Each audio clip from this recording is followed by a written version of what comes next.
प्रिय दोस्तों नमस्कार। चलिए आज हम क्वेश्चन का कुछ सीरीज आप लोगों के सामने रख रहे हैं। नाइन्थ क्लास का ये ज्योमेट्री के इंट्रोडक्शन से रिलेटेड कुछ क्वेश्चन आप लोगों के सामने रख रहे हैं। पहले हम ज्योमेट्री से रिलेटेड कुछ बातें आपको बोल रहे हैं।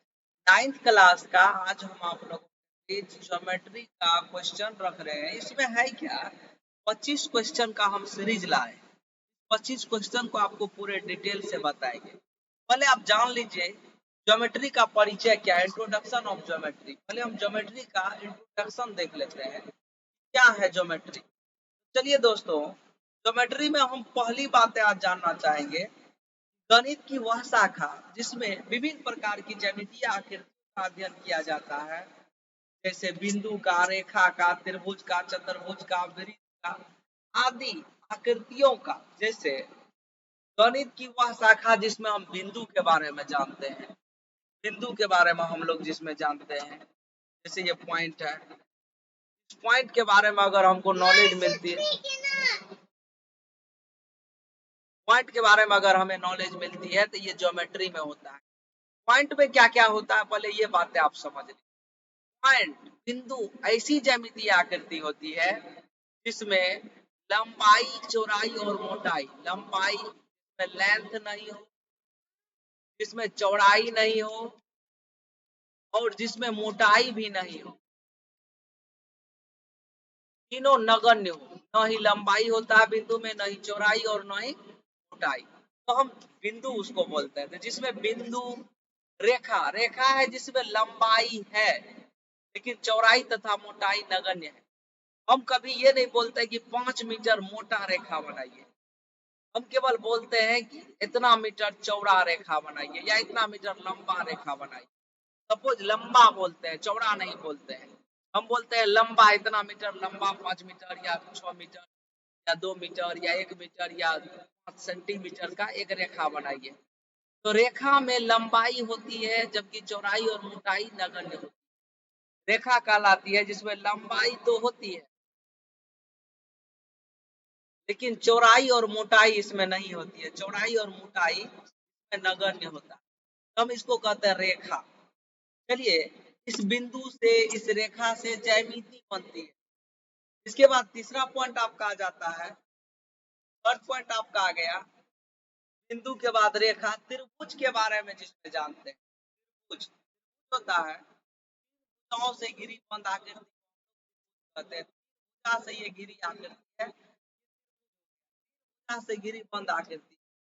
इस आकृति को आप देख लीजिए तो इसमें 3 भुजा आपको दिखेंगे और इस 3 भुजा से घिरी बंद आकृति आप त्रिभुज, ये त्रिभुज भुजा से ये घिरा बंद आकृति आपको दिख रहा है। ये भुजा से घिरी बंद आकृति एक,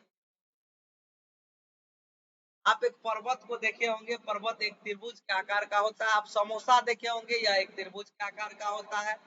आप साइकिल का फ्रेम देखे होंगे जो एक त्रिभुज के आकार का होता है, फ्रेम वाला जो पार्ट्स होता है। ये साइकिल है, सपोज करते हैं यहाँ पर हम साइकिल का फिगर आपको दिखा रहे हैं। साइकिल में देख लीजिए, ये साइकिल का जो फ्रेम होता है यह एक त्रिभुज के टाइप का होता है। ये वाला फ्रेम है साइकिल का, ये त्रिभुज जैसा होता है। ये फ्रेम का फ्रेम, यह एक त्रिभुज जैसा है। तो जो हम ये आप लोगों को बोल रहे थे, अगर भेंट हुई है तो त्रिभुज को भी हम पढ़ते हैं ज्यामिति। चतुर्भुज, चतुर्भुज में क्या होता है, 4 भुजाएं से घिरा हुआ एक क्षेत्र होता है चतुर्भुज। तो 4 भुजाओं से घिरी आकृति होती है ना, वह चतुर्भुज कहलाता है। ये 4 भुजाओं से घिरी बंद आकृति है, ये चतुर्भुज है। चतुर्भुज, आप चतुर्भुज को कहाँ कहाँ देखे आप बता कीजिए। चतुर्भुज को कहाँ कहाँ देखे तो हमको पता होगा कि हमारा होता है, हमारा जो स्लेट जिस पर हमारे बच्चे, छोटे छोटे बच्चे लिखते हैं, वो स्लेट चतुर्भुज जैसा होता है। हम बोर्ड, स्मार्ट बोर्ड या क्लास में जो कई ऐसी आकृतियां आपको चारों तरफ देखने को चतुर्भुज जैसा होता है। लैपटॉप का स्क्रीन होता है, मोबाइल का स्क्रीन होता है, चतुर्भुज। चलिए इसके बाद हम स्टार्ट करेंगे चतुर्भुज, आप ज्यामिति पढ़ते हैं। तो हम चतुर्भुज के बाद आ जाते हैं वृत्त। अब साइकिल का जो ये चक्का देखिए, ये दोनों सर्कल जैसा आपको दिखा होगा। वृत्त को जब भी हम पढ़ते हैं तो किस पढ़ते हैं, ज्योमेट्री में पढ़ते हैं, ज्यामिति में। बाद हमारा आता है डॉट कई तरह की और चीजें हैं, वृत्त, चतुर्भुज, रेखा, कोण, एंगल जो होती है वो भी आता है, एवं उनके बीच परस्पर संबंधों का अध्ययन किया जाता है, उसे ज्योमेट्री कहते हैं। गणित की शाखा, गणित का यह एक ब्रांच है जिसमें हम विभिन्न प्रकार की ज्यामितीय आकृति जैसे बिंदु, रेखा, त्रिभुज, चतुर्भुज, कौन, घना, बेलन, शंकु, गोला इत्यादि एवं उनके बीच पारस्परिक संबंधों का अध्ययन किया जाता है, उसे हम ज्योमेट्री या ऐसे भी हम कह सकते हैं। ज्योमेट्री का शाब्दिक अर्थ होता है जियो प्लस मेट्रन, भूमि के माप के गणित की वह शाखा जिसमें भूमि के माप का अध्ययन करते हैं ज्योमेट्री कहलाता है। ये शब्द आया है जियो से, ज्योमेट्री का शब्द कहाँ से आया है? ज्यामिति शब्द ग्रीक, ज्यामिति का जो ये वर्ड है ये ग्रीक भाषा के दो आया है, जियो प्लस, मतलब ज्योमेट्री आई है जियो प्लस मेट्रन से, जियो प्लस मेट्रन, इसको हम लोग अपने भाषा में बोलते हैं कि मेट्रन मीन्स के माप। तो भूमि के माप के अध्ययन का गणित जो है ज्योमेट्री कहलाता है। जियो का अर्थ यहाँ देख लीजिए पृथ्वी या भूमि, मेट्रन का अर्थ होता है माप, अपने हिंदी के आधार से। अतः ज्यामिति का शाब्दिक अर्थ होता है भूमि का माप। इससे स्पष्ट होता है कि ज्यामिति का आरंभ, जब भी ज्योमेट्री के आरंभ की हम चर्चा करते हैं तो ये 3000 ईसा पूर्व से ज्योमेट्री का विकास हुआ, हमारे यहाँ नहीं। ज्यामिति का अध्ययन शुरू किया था लोगों द्वारा। ज्यामिति का उपयोग व्यवहारिक कार्यों जैसे मापने में, खेतों के क्षेत्रफल निकालने में, बड़े बड़े गोदामों का आयतन तथा आयतन को ज्ञात करने में ज्योमेट्री का यूज किया जाता था। बड़े बड़े गोदामों का वॉल्यूम पता करना, खेतों का क्षेत्रफल ज्ञात करना के लिए ज्योमेट्री का यूज किया जाता है। ज्यामिति के क्रमबद्ध अध्ययन की दिशा में इसका, लेकिन ज्योमेट्री का जो विकास अभी के मैथमेटिक्स 9th में जो आप पढ़ते हैं उसमें जो ज्ञान आया ज्योमेट्री का, इसके बारे में सर्वप्रथम ज्यामिति का ज्ञान मिस्र से यूनान में, सर्वप्रथम ज्योमेट्री का नॉलेज कहाँ था? मिस्र। कहाँ पर पहुंचा? यूनान में। यूनानियों ने ज्यामिति के अंतर्गत बिंदु, रेखा एवं समतल में बनी विभिन्न प्रकार की आकृतियों का अध्ययन क्षेत्रमिति के माध्यम से किया। देखिए, का हो, रेखा का हो, कि समतल का हो, इससे बनी आकृतियों का जो अध्ययन है, इसका अध्ययन क्षेत्रमिति मेंसुरेशन के माध्यम से ज्योमेट्री, ज्यामिति के विकास में एक ग्रीक गणितज्ञ थेल्स साहब का महत्वपूर्ण, अगर बोला जाए कि ज्योमेट्री का विकास किसके काल में ज्यादा हुआ, थेल्स साहब के काल में ज्यादा। लेकिन ज्यामिति में सबसे पहला जो प्रूफ आया था ये थेल्स साहब का ही आया था। ज्यामिति में पहला प्रूफ किसका आया था? तो बच्चों हम कि थेल्स साहब का फर्स्ट थ्योरी आया था। उन्होंने प्रमाणित किया कि किसी का व्यास उसे दो बराबर भागों में, एक सर्कल है, सर्कल का जो सर्कल का देखिए, ये सर्कल का जो व्यास होता है, वृत्त का जो व्यास होता है, वृत्त के केंद्र से गुजरने वाली जो सबसे लंबी रेखा होती है, या इसको हम कहते हैं जीवा, वृत्त के केंद्र से गुजरने वाली सबसे लंबी, ये सेंटर है, ये सर्कल है, ये इसका सेंटर है, गुजरने वाली ये व्यास कहलाती है। ये वृत्त को दो बराबर भागों में डिवाइड करता है। इसका व्यास वृत्त को कितना भाग में डिवाइड करेगा? तो देखिए दो पार्ट्स में डिवाइड करता है, तो इक्वल पार्ट्स में डिवाइड करता है। इसको फर्स्ट बार थेल्स साहब बताए थे। ज्यामिति में सबसे पहला प्रूफ थेल्स साहब का भी यही आया था कि वृत्त का व्यास उसे समान भागों में बांटता है। थेल्स ये कहाँ के व्यापारी? थेल्स के बारे में और हम चर्चा करें तो थेल्स जो है मिलेटस नगर का एक व्यापारी था। मिलेटस नगर के व्यापारी, अगर बोला जाए कि थेल्स कहाँ के व्यापारी थे तो मिलेटस नगर के व्यापारी थे। शुरू में व्यापार के माध्यम से उन्होंने काफी धन कमाया। चलिए कोई दिक्कत नहीं, धन सब व्यापार के क्रम में धन, लेकिन ये भी बेचारे थेल्स साहब भी व्यापार करते थे और धन कमाते थे। लोगों का ऐसा मानना था। एक बार मिस्र की यात्रा के दौरान जब मिस्र में पहुंचे तो मिस्र में इन्होंने और सभी व्यक्तियों से भेंट किया। क्रम में इन्होंने ज्योमेट्री के बारे में बहुत अच्छा रुचि लिया, वहां पर जाकर रुचि किया ज्योमेट्री के बारे में इन्होंने जाना, ज्यादा नॉलेज आकर्षित में मिस्र में मिलेटस नगर के व्यापारी थेल्स गए मिस्र, ज्योमेट्री के बारे में ज्यादा अध्ययन, ज्योमेट्री का रुचि बढ़ गया। यूनान लौटने पर उन्होंने अपने मित्रों से इसके बारे में काफी चर्चा भी की। चर्चा करते हैं, मेला जाते हैं, इधर उधर जाने के बाद लौट करके घर आते हैं, तब अपने दोस्तों को बोलते हैं कि वाह मेला में ये था वो था, हम लोग झूला झूलते हैं, डांस देखते हैं, ब्रेकिंग डांस देखते हैं, ये वो कई तरह की बातें हम अपने दोस्तों के साथ शेयर करते हैं। मेला में ये था वो था वो था वो था, चरखी, यही बात वो भी की। थेल्स के शिष्यों में पाइथागोरस उनके लोकप्रिय शिष्य, थेल्स के शिष्यों में थेल्स का जो बहुत सारा चेला था उसमें पाइथागोरस उसका सबसे प्रिय चेला था। क्या नाम था उसका? पाइथागोरस। और वे काफी प्रसिद्ध क्षेत्र में। पाइथागोरस ने अपना एक स्कूल पर ज्यामिति के, देखिए थेल्स साहब से ज्योमेट्री का विकास हुआ और पाइथागोरस साहब बहुत सारे थ्योरी के दरमियान मिस्र के अलेक्जेंड्रिया नामक नगर में, देखिए ध्यान से यहाँ पर एक खास बात यहाँ पर बोला जा रहा है, मिस्र के अलेक्जेंड्रिया नामक में विकास हुआ किसका?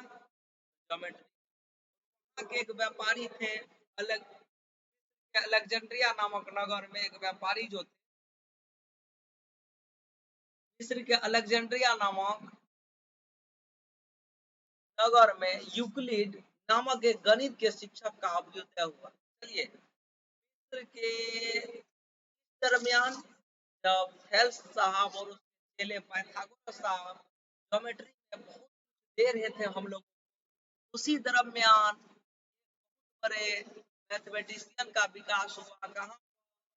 तो अलेक्जेंड्रिया नामक नगर, इसका नाम था यूक्लिड, जिसे हम ज्योमेट्री के जनक कहते हैं। वह क्या, इन्होंने ज्यामिति का, इन्हें ज्योमेट्री के पिता क्यों कहे जाने लगे? क्योंकि इसके कारण ही ज्योमेट्री का सबसे ज्यादा विकास, थेल्स पाइथागोरस के बाद अगर किसी का सबसे ज्यादा विकास हुआ मिस्र के, यही मिस्र के जो अलेक्जेंड्रिया नामक नगर के, कारण यह है कि इन्होंने ज्यामिति के अध्ययन में विचार विमर्श आए, विचार विमर्श ज्यामिति क्या होती है, क्या होना चाहिए, क्या नहीं होना चाहिए, परंपरा का विकास किया। अब इस आधार पर कई ज्यामितीय तथ्यों को प्रमाणित भी किया। आज जो आप मैथमेटिक्स ज्योमेट्री का इतना बड़ा थ्योरी का तरीका का देन है यूक्लिड साहब का, अलेक्जेंड्रिया नामक नगर, इन्होंने कई ज्यामितीय अभिगणितों एवं तर्कों का संग्रह करके अपनी एक पुस्तक में, देखिए ये अपना एक किताब लिख ज्योमेट्री का, ज्योमेट्री के बारे में विश्लेषण था। ये अपने बुक का नाम रखा था द एलिमेंट्स। क्या नाम था? साहब के बुक का द एलिमेंट, का नाम क्या था? The elements. पुस्तक में 13 खंड है। कितना खंड का ये किताब है? 13 खंड का, याद रखिएगा। यद्यपि उन्होंने स्वयं सभी खंडों को नहीं लिखा, परंतु 13वां खंड उन्होंने स्वयं लिखा। अगर बोला जाएगा साहब का जो था वह कौन था? द एलिमेंट का कौन सा खंड ये खुद लिखे थे? 13वां, याद रखिएगा। क्या हुआ हिंदू के बारे में हम अभी बताए, रेखा कोण सबों के बारे में बताएं। चलिए एक बार हम चर्चा कर लेते हैं कि ज्यामिति मिस्र, बेबीलोन एवं यूनान की तरह भारत में भी ज्यामिति का विकास हुआ। जैसे और सब जगह में हमारे भारत के रहते, हमारे भारत में भी का बहुत ज्यादा, भारत में विकास कहाँ पर हुआ ज्योमेट्री? तो हमारे भारत भारत में भास्कर साहब का जन्म 114 ईसा पूर्व हुआ था। भास्कर साहब, इन्होंने भारत में का विकास किया, इन्होंने पाइथागोरस प्रमेय के प्रमाण बना दिए। पाइथागोरस प्रमेय के प्रमाण का एक पाइथागोरस प्रमेय क्या होता है, हम अभी आप लोगों को हेड्स करते से पहले भी जानते होंगे कि समकोण त्रिभुज, समकोण के सामने की जो भुजा होती है, ये वाला भुजा है, ये साइड है, ये भुजा, भुजा का स्क्वायर, बची भुजा और इन भुजा के स्क्वायर के योग, सामने की भुजा को कर्ण कहते हैं, इसका स्क्वायर, बची हुई भुजा लंब के स्क्वायर और आधार के स्क्वायर के योग के बराबर होता है। सेल्स पर में है, भास्कर साहब इसको अलग तरीका से प्रूव करके दिखा दिए।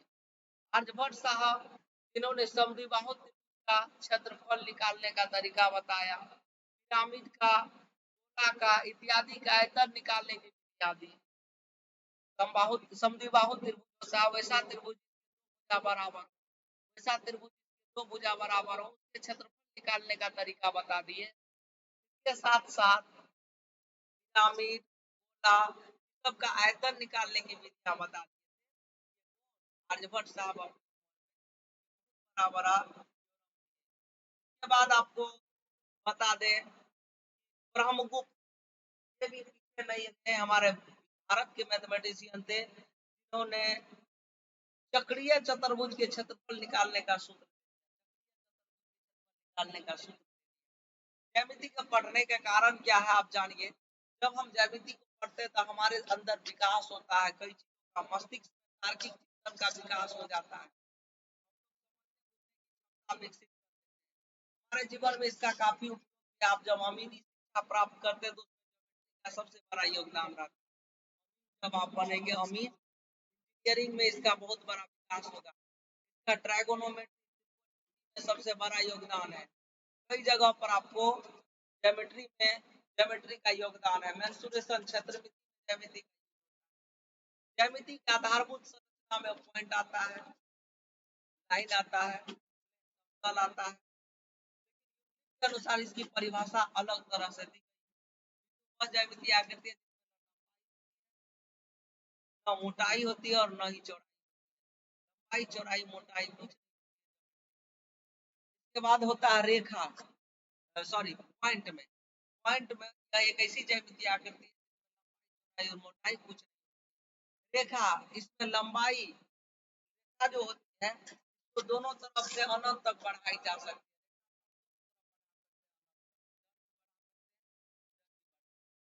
अनंत तक दोनों तरफ बढ़ा सकते हैं। और लंबाई होती है और चौड़ाई और मोटाई इसमें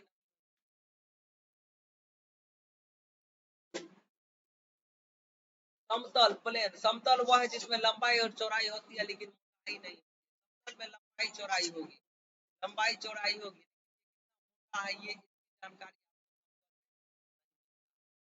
इसके बाद है लंबाई चौड़ाई और मोटाई कुछ, इसके बाद आपको आ जाता है बात सरल रेखा या रेखा। सरल रेखा या रेखा क्या है? सरल रेखा या रेखा के बारे में आप जानते हैं, लंबाई हो, चौड़ाई तथा मोटाई कुछ न हो, अब बढ़ाया जा सकता है, ये रेखा होती है। तो रेखाखंड क्या होता है? रेखा का टुकड़ा, इसका बढ़ाया जाता है रेखाखंड। अभिगृत एक्सोम, अभिगृत और परमेय के बारे में भी जान लेते हैं। एक्सोम है आधारभूत परिणाम जो बिना किसी प्रमाण के ही सत्य मान, जैसे एक्सोम है, एक्सोम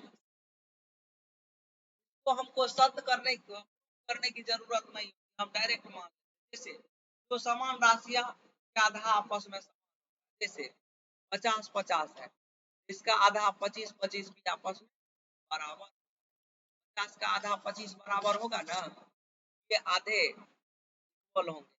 एक बिंदु से होते हैं अनेक सरल सरल रेखाएं गुजर सकती, एक बिंदु अगर है जिससे अनेक सरल रेखाएं आप खींच सकते हैं, रेखाएं आप चाहे खींच सकते हैं, एक बिंदु से आप रेखा खींचते जाए, कभी ये लास्ट नहीं, आप जितना भी रेखा इससे खींच सकते हैं, रेखा एक बिंदु से खींची जा सकती है।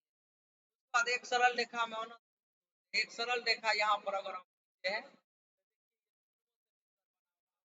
पता चल रहा होगा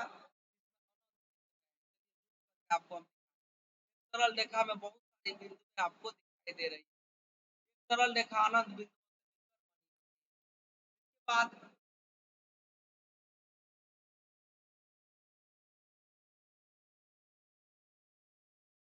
सरल रेखा है अनंत बिंदु। स्टेटमेंट कथन क्या होता है? स्टेटमेंट क्या होता है?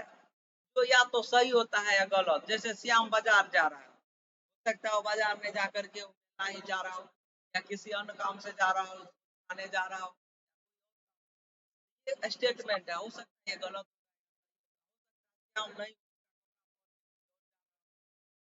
किसी त्रिभुज के तीनों कोण या गलत, योगफल 180 डिग्री, चतुर्भुज के चारों कोणों का योगफल 180 है या गलत। ये बात स्टेटमेंट। आप जानते हैं कि चतुर्भुज के चारों कोणों को ये है एक स्टेटमेंट। उसके बाद बात आ जाती है आगे उपप्रमेय की। लेकिन उससे पहले हम थ्योरम के बारे में जानें।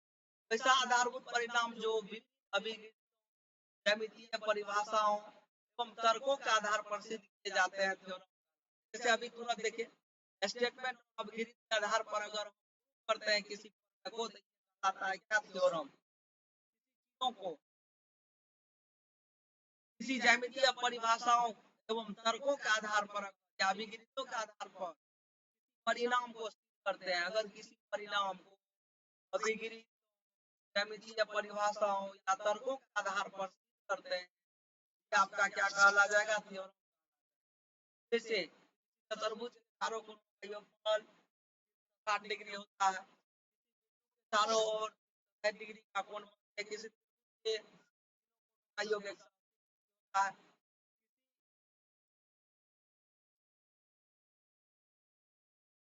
त्रिभुज के बहिष्कोण का मान अंतः कोण के बराबर होता है। ये सारी चीजें है, इसका मान इसको प्राप्त होता है। ज्योमेट्री को तो जादू बना देंगे अगर आप ठीक से आप रेगुलर इसको देखें। ये जेड है, बहिष्कोण अंतः। आज हम करें और पूरे बढ़िया से लुत्फ उठाइए।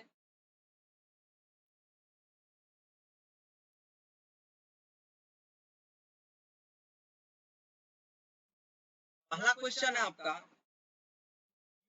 किस देश के निवासी पर बात आ गई के निवासी। चलिए हम यहाँ पर क्लियर करते हैं, आपको स्टार्ट हो रही है। अभी तुरंत आप पढ़े कि नहीं बेबीलोन के थे, यूनान के थे, भारत के थे। कहाँ के? कहाँ के थे?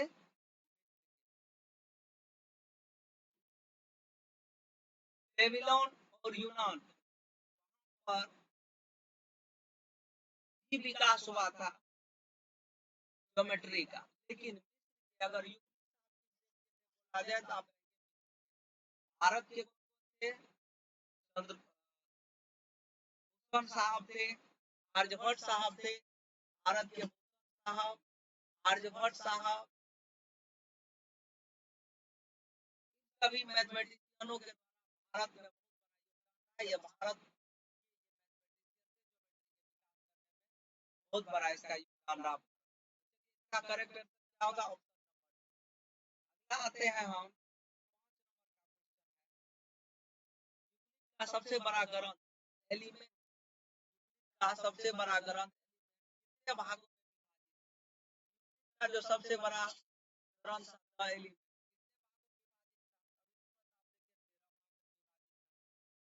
13वां भाग युग। अब चलिए अवधारणाएं थी वस्तु एक ही क्या होती है वस्तु एक ही वस्तु कोई यहाँ पर वस्तु है जो इसका दुगुना यहाँ, इसका दुगुना यहाँ, आपस में क्या है इसका? कोई वस्तु है, आपस में क्या हो गया? बराबर। वे वस्तु है, एक ही वस्तु की वस्तु है, एक ही वस्तु का दुगुना, ये भी है का दुगुना, क्या होगा? तो आपस में क्या हो गए? बराबर। वे वस्तुएं जो एक ही वस्तु की आधी होती है, वे वस्तुएं वस्तु की आधी होती है, वे वस्तुएं वस्तु की आधी, इसका आधा ये भी, आधा ये भी, आपस में क्या हो गए? बराबर। वे वस्तुएं जो परस्पर संपाती क्या होती है? वे वस्तुएं जो परस्पर संपाती मतलब एक दूसरे को पूरा ढक, लाइन को दूसरा लाइन है पूरा यहाँ पर, क्या होगा? परस्पर संपाती कहलाएगा, आपस में बराबर आती लाइनें तो भिन्न रेखाएं खींची खींचेगी,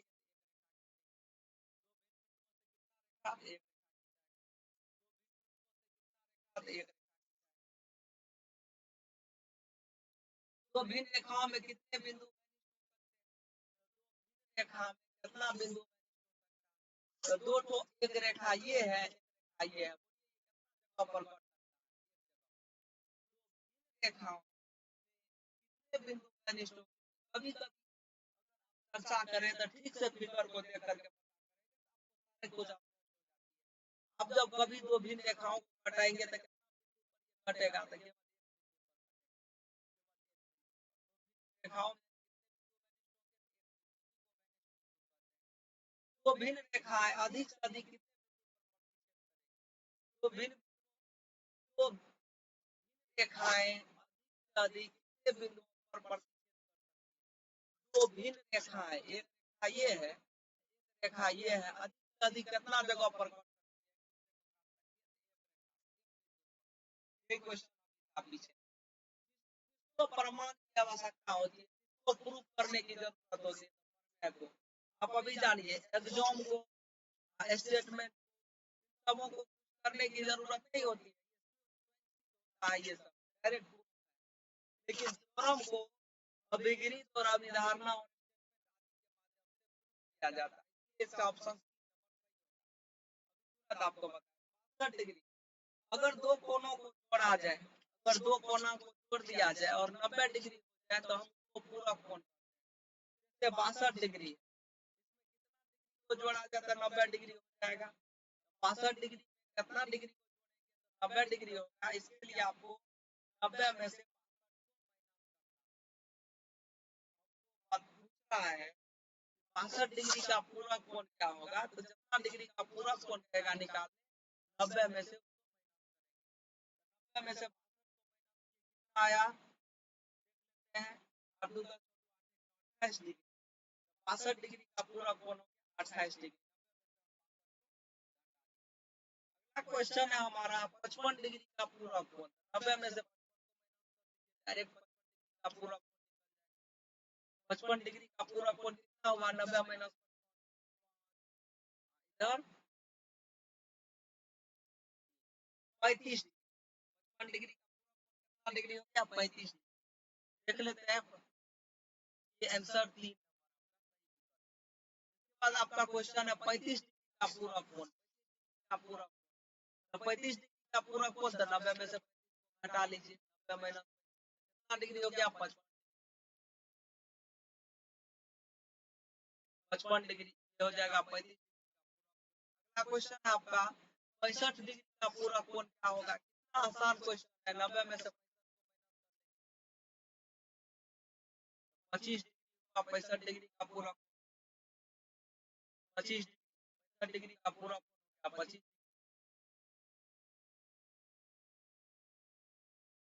ऐसे ही 54 डिग्री का संपूर्ण कोण, पूरा कोण होता है यदि दो जोड़ा जाए 80 डिग्री हो जाए तो संपूर्ण कोण कहलाती है।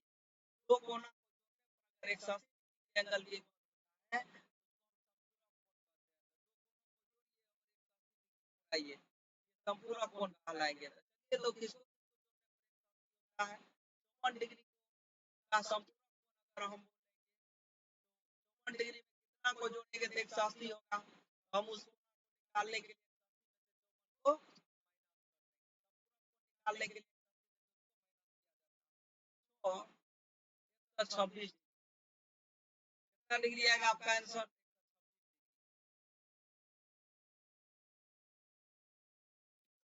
3 नंबर आपका 1 डिग्री का संपूरक एक कोण अपने पूरक कोण के समान है, इसकी क्या है, एक कोण की पूरक कोण, एक कोण है कोई तो अपने पूरक कोण के बराबर है, ये वह कोण है एक्स। चलिए इस क्वेश्चन को हम ठीक से आपको समझाते हैं और बना करके सवाल कहता है कि एक कोण पूरक के समान, मान लिए ले वह कोण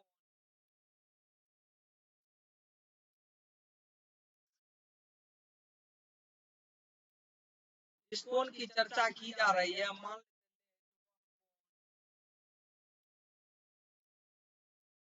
बराबर एक्स डिग्री, एक कोना है एक्स डिग्री, एक्स डिग्री का पूरा कोण कितना होगा, एक्स डिग्री का पूरा कोण हो जाएगा 90 डिग्री। अब सवाल कहता है कि वह कोण तो अपने पूरा कोण के बराबर है, वह कोण तो अपने पूरा कोण के बराबर, पूरा कोण के बराबर, ये बाई क्यू का मतलब। अब माइनस एक्स को दूसरे तरफ लाइए, एक्स में जाइए माइनस एक्स को अगर दूसरे तरफ लाएंगे तो माइनस प्लस एक्स बराबर 90, एक एक्स एक एक्स बराबर 90, एक्स का वैल्यू हो गया कितना 90, ये 2 है मल्टीपल में अनदर साइड लाएंगे तो डिवीजन होगा 45 डिग्री, वह कोण हो गया 45 डिग्री अपने पूरा कोण के बराबर है। तो देखिए तो 45 का पूरा कोण क्या होता है, 45 डिग्री का पूरक 90 माइनस 45 होगा। सवाल कहता है कि वह कोण ज्ञात करिए, याद करें जो समान हो 45 डिग्री का कोण है जो अपने। इसके बाद आपका क्वेश्चन है 68 डिग्री का संपूरक कोण क्या होगा, 68 डिग्री का संपूरक 180 में 68 को माइनस करेगा 68 डिग्री, 10 में से 8 गया तो 2, यहाँ पर बचा 7, 7 में से गया 1, 12 डिग्री, 68 डिग्री का संपूरक हो जाएगा 112।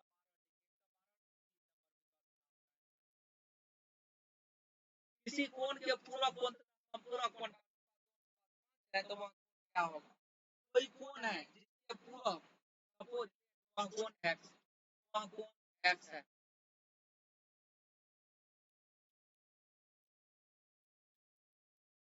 एक्स डिग्री के कोण का पूरक कोण क्या होगा, एक्स डिग्री का पूरक देखिए 90 माइनस है, संपूरक लीजिए एक्स डिग्री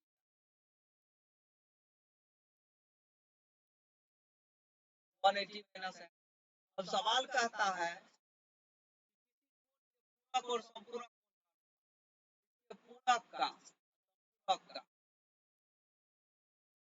पूरक और संपूरक कोणों का कितना है अनुपात 5,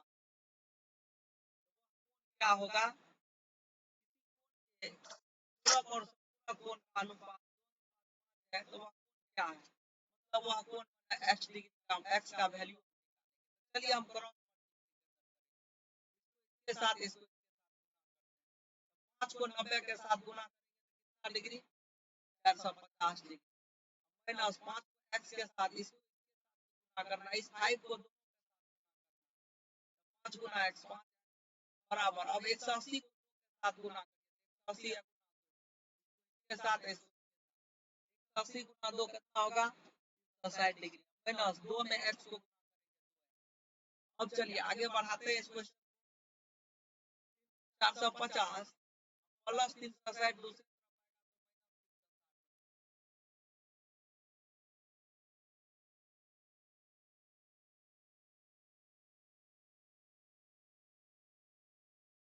450 450 प्लस 360 अगर दूसरे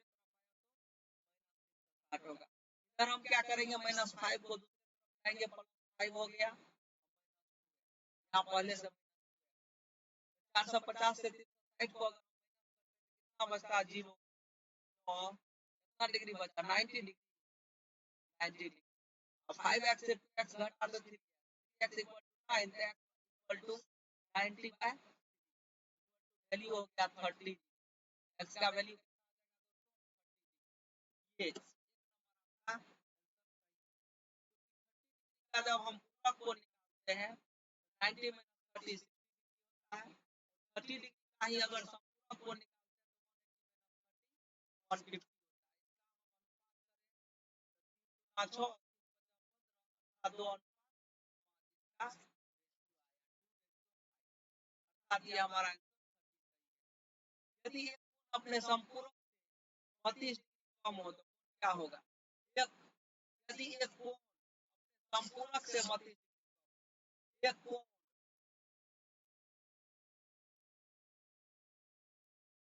अपने संपूरक से 32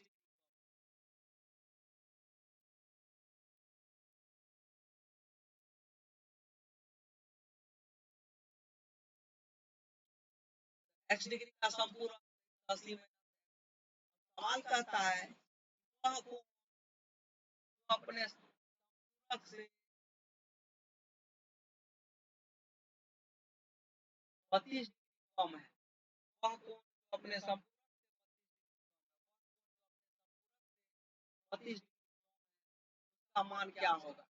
x x दूसरी तरफ आएगा तो बराबर 180 कितना बचेगा 8 4 3 7 148 x बराबर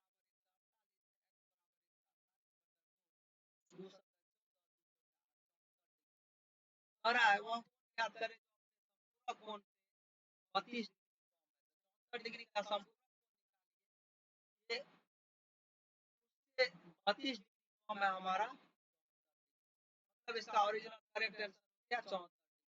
आगे 22 नंबर, वह सा कोण जो 0 डिग्री से बड़ा हो 90 डिग्री से छोटा हो, ये जो मुंह है जिस तरफ लगा रहता है वैल्यू बड़ा होता है, छोटा वाला मुंह बड़ा वाला होगा और ये भाग छोटा होगा। वाला भाग x तरफ लगा हुआ है, और नुकीला वाला भाग x तरफ लगा हुआ है, इसका मतलब है ये 90 से छोटा। बड़ा हो और 90 डिग्री से छोटा हो उसको कहते हैं न्यून कोण। और आपका सही। इसके बाद तो भिन्न का अंतर क्या होगा, याद रखिएगा दो न्यून कोण या सेम हो, अगर दो न्यून कोण का अंतर बोला, एक न्यून दो न्यून कोण जैसे 30 60 डिग्री है, अगर इसका अंतर करेंगे तो भिन्न न्यून कोणों का अंतर कितना डिग्री,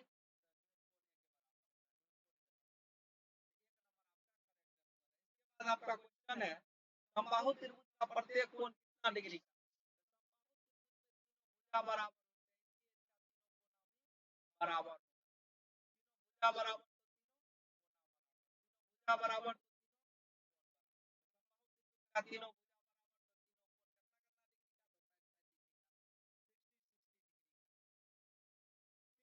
एबीसी एबी और बीसी और बीसी इक्वल है, कौन सी है एबी, चलिए देखते हैं। एक त्रिभुज है जिसका नाम है क्या क्या बात है जो कैरेक्टरिस्टिक दी गई है, एबी और इक्वल है, यहाँ एबी है आपका बीसी इक्वल है बराबर। आप समझ इस बराबर भुजा के सामने में जो कोना है, इस भुजा के सामने में जो ये कोना है और इस भुजा के सामने में जो ये कोना है, आपस में इक्वल हो जाए। समान भुजा के सामने का समूह होता है बराबर होता है। अगर सी ये कोना कितना डिग्री होगा 80 डिग्री, बचा कोना कितना डिग्री, अब जानते हैं त्रिभुज के तीनों कोना को जोड़ते हैं तो 180 डिग्री कितना डिग्री के बराबर, पता है 80 80 80 80 आपको कितना डिग्री तब 20। आपका करेक्ट आंसर हो जाएगा 4 नंबर विकल्प, विकल्प नंबर डी। चलिए आगे आपका क्वेश्चन है, एक त्रिभुज है जिसमें बराबर है जिसमें इक्वल है, का ए बी ये दोनों जब इसमें 70 डिग्री 70 डिग्री एसी के सामने अपोजिट में है बी 70 डिग्री, अपोजिट में जो है ये 70 डिग्री, ये कोना किसके बराबर होगा देख आप 70 तो आंसर आएगा कितना, आपका 40 बाद नेक्स्ट 27 नंबर में ABC AB equal to AC है यदि बराबर 55 डिग्री देखिए equal to AC equal to 55 degree कितना डिग्री ये कितना डिग्री होगा, चलिए जब दो भुजा बराबर है ए बी जब एसी के सामने का ये एंगल 55 सामने का भी ये एंगल होगा, अब ये कोण आपको पता है 180 में क्या होगा जोड़ करके घटाइए 10 घटा दिए 70 डिग्री अर्थात एंगल क्या